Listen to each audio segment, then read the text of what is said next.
Hello everyone, my name is Aini Sharanis Petamanasli and I will be presenting the introduction.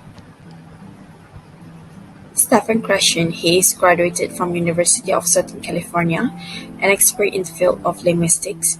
He is specializing in theories of language acquisition and development. Most of his recent research, the study of non-English and bilingual language acquisition, he published well over 100 books and articles in 1980. He also invited to deliver over 300 lectures at universities throughout the United States and Canada. There are 5 hypotheses of Krashen's theory of psycholinguistic acquisition. The first one is the acquisition learning hypothesis. Second, the monitor hypothesis. Third, the natural order hypothesis. 4, the input hypothesis. And 5, the effective filter hypothesis. The monitor hypothesis. It is the connection between learning and acquisition and describes how the latter affects the former. The monitoring function is the practical result of the learned grammar. For a monitor to function, 3 conditions must be met. The first one is sufficient time. Second, focus of the interaction is on form rather than meaning. Third, knows the role in question. The difference among language learners, there are 3 differences. The first one is overusers, the learner who use monitor all the time. Second, underusers, the learner who not learn or prefer not to use their conscious knowledge. And number 3, optimal users, the learner who use the monitor appropriately when this does not interfere with communication. Hi, my name is Shafira, and for today I'm going to speak on the 3 types of users in monitor hypothesis. So for the first one is monitor overusers, and this is common with second language learners focused mainly in grammar rules. They tend to correct themselves with barely fluency to speak because they use the monitor all the time. So some of the characteristics, you can read it here, but I will explain. They know many of the rules of the English language, and they are not able to communicate in speech. Their written English might be quite accurate.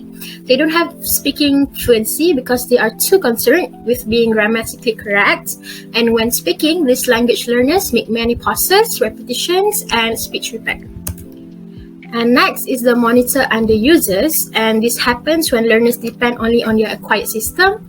They don't self-correct if they don't feel any error during their utterances. Okay, so some of the characteristics include they don't use conscious linguistic knowledge in their speaking performance, and these learners are able to correct their own errors in written English. These students might not like grammar. They believe that grammar rules are important but hardly use them when speaking, and these students are not embarrassed to make mistakes. And for the next one is the optimal monitor users, where learners use the monitor process in the most effective way. So this is the best one, and some of the characteristics include they have fluency and accuracy when they speak or write. These learners are able to correct errors and mistakes in their own language performance, and they know the rules and use them when they communicate. Hello everyone, my name is Janirke Bakhshanqızı, and let's talk about applying the monitor hypothesis in the classroom. With regards to the monitor hypothesis, in a second language classroom, promoting both fluency and accuracy in our learners can be a particularly tricky balancing act for the teacher. It's often quite difficult to have learners produce both fluent and accurate utterances at the same time. For this internal monitor or self-check to work, 3 conditions must be met. The student must know the rule, be focused on the rule, have time to apply the rule. Explicit grammar teaching tends not to stick with most students. Why? Because explicitly taught grammar is rarely contextual or meaningful. Meaningful, comprehended, spaced repetition is what works. Not all of one grammar point in one lesson. Enjoying regular, nutritious, tasty meals rather than trying to eat a big truck full of food once a month is what works to make your body healthy. The same thing goes with acquiring language. Learning little by little is best. So how to apply the monitor hypothesis in the classroom? First, teach grammar to the appropriate students. Young students need no grammar instruction. Older students can benefit from some grammar instruction to answer nagging questions compared to the first language, and as an introduction to linguistics. Second, teach grammar minimally. Teach grammar sparingly, realizing that it doesn't really help to develop fluency. Use correct grammar and point out how it is being used at the level of sentence, but limit grammatical units. Ask the whole class questions and expect a choral response. Use regular scaffolded comprehension check questions to the whole class to get a general sense of student understanding. The confidence, volume, and the speed with which the class answers can be a good indicator of general comprehension. Ask individual students questions. Use differentiated comprehension check questions to individuals based on their level of understanding and self-reflection.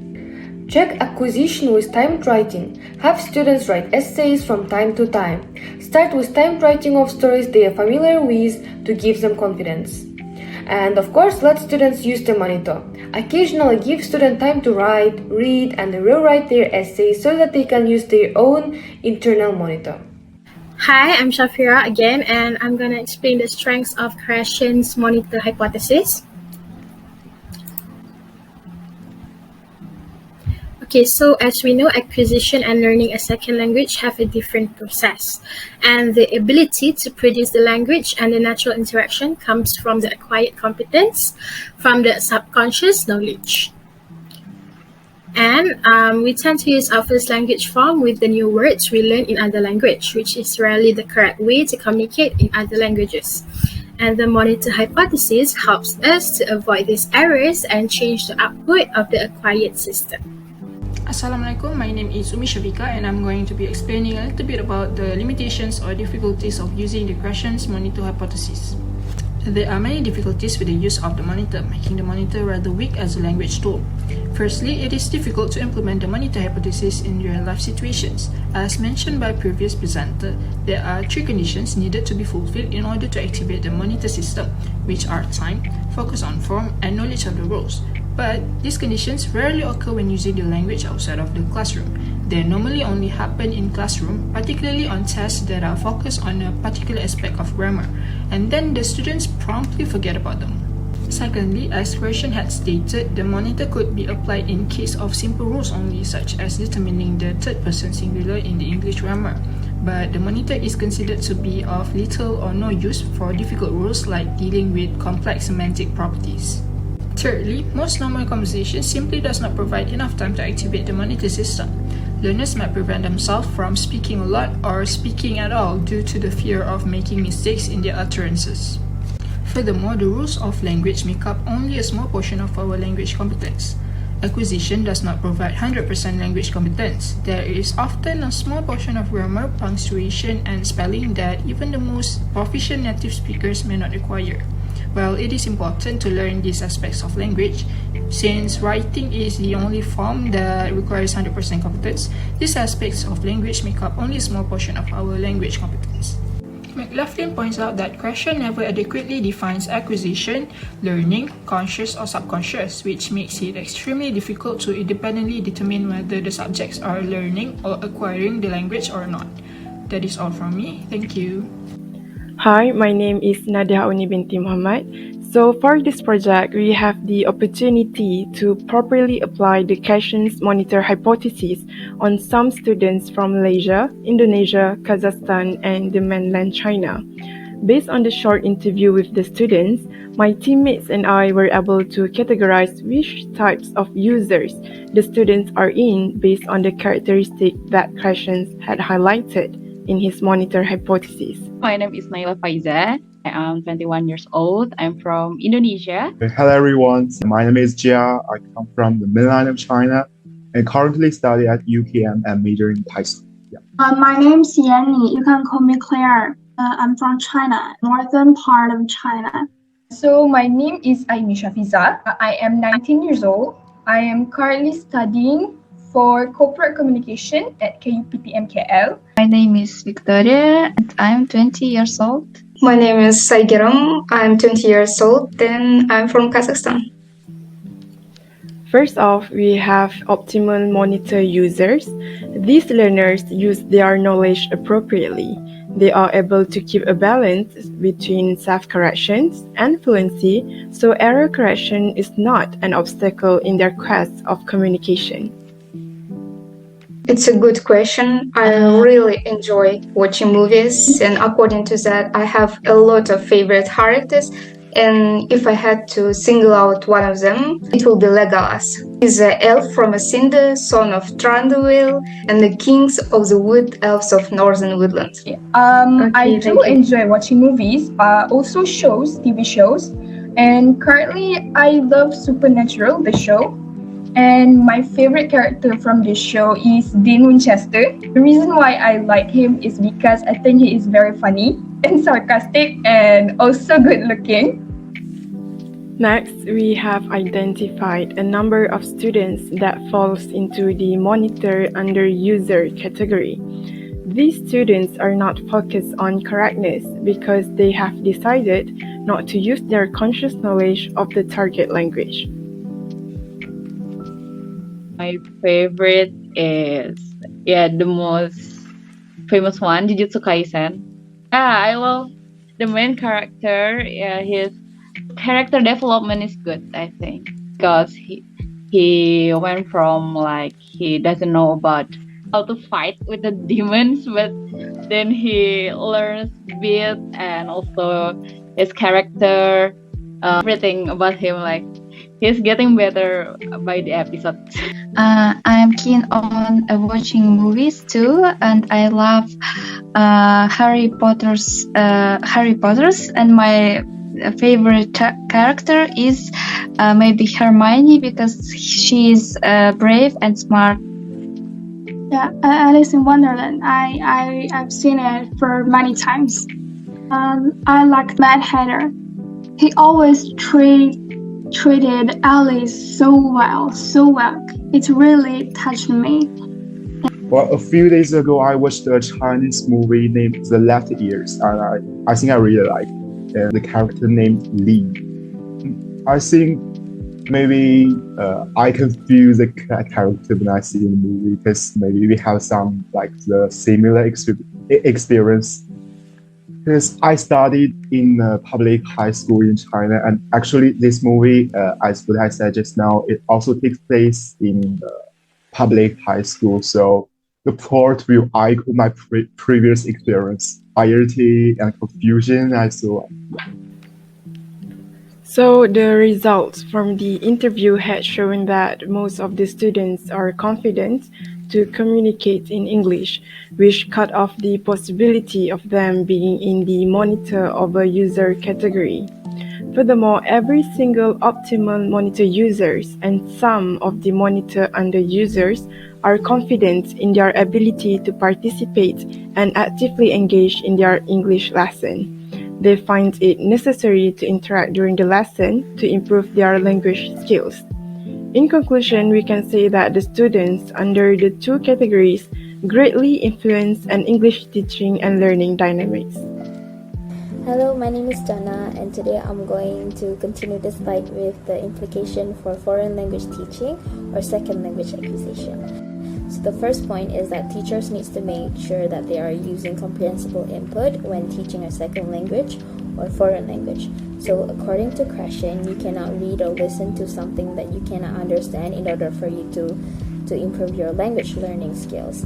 Therefore, the comprehensible input here refers to materials that can be easily understood for the student so that they can improve their language skills, such as listening to audios that contains basic grammar of the language that they are currently studying. Second, it is also highly effective when teachers are involved in cooperative learning. So it is highly advisable that the teacher is involved in the process of the student's progress, as they can keep tabs on how these learners are learning the use of grammar rules of the language that they are studying.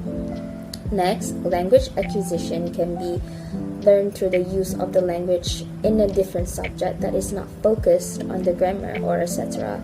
So other than language classes, the use of second language or foreign language in another subject can give a huge impact on the learner when studying another language. For instance, they can learn the basic numbers in another language. Next, as old as the method is, reading also helps when improving our language learning skills. So reading also can help the learner enhancing their vocabularies and may help them constructing complex sentences in second language or foreign language. And last but not least, most importantly, what can give a huge impact on the student is the teacher themselves in providing a safe space for the student. So here, the teacher plays an important role in building a character of the learner in terms of their anxiety and confidence level, as these two are the key for the learner in their journey to become fluent in another language or foreign language or being a polyglot. That is all from me. Thank you. So moving on to the conclusion of the project.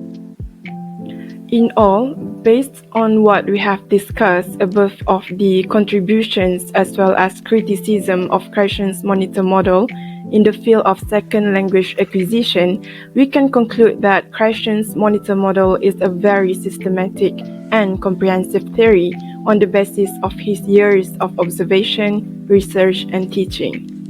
As one of the most popular theory in second language acquisition, he almost encompasses every aspect of second language acquisition in this monitor model.